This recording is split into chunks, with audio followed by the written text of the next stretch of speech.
আচ্ছা বা বউ আর বান্ধবীর মধ্যে পার্থক্য কি? তুই তো সহজে বুঝবো না, তোকে না সহজ করে বুঝে দেই, শোন। মনে কর বউ হলো টেলিভিশন, আর হচ্ছে যে বান্ধবী হচ্ছে মোবাইল। টেলিভিশন অর্থাৎ বউ ধর বাড়িতে থাকে সব সময়, আর মোবাইলে তুই যেটি ইচ্ছা সেটি ঘুরবে পারবো।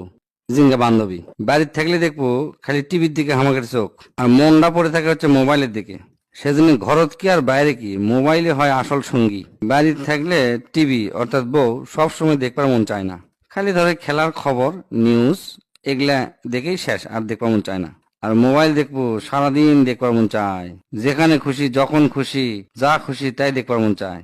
টিভি একবার খরচ করে বাইরে নিয়ে আসবো, আর সিনকা তেমন খরচ নাই। মোবাইল অর্থাৎ বান্ধবী সেই ব্যয়বহুল, সব সময় টাকা তোলা লাগে, এমবি তোলা লাগে। বান্ধবী উনকায় রেস্টুরেন্টে নিয়ে যাওয়া লাগে, ইটি নিয়ে যাওয়া লাগে, উটি নিয়ে যাওয়া লাগে, খালি খরচ আর খরচ। চেহারায় টিভির সাইজ বড়, ওজনও বেশি, জিঙ্গা বউ। আর বান্ধবী অর্থাৎ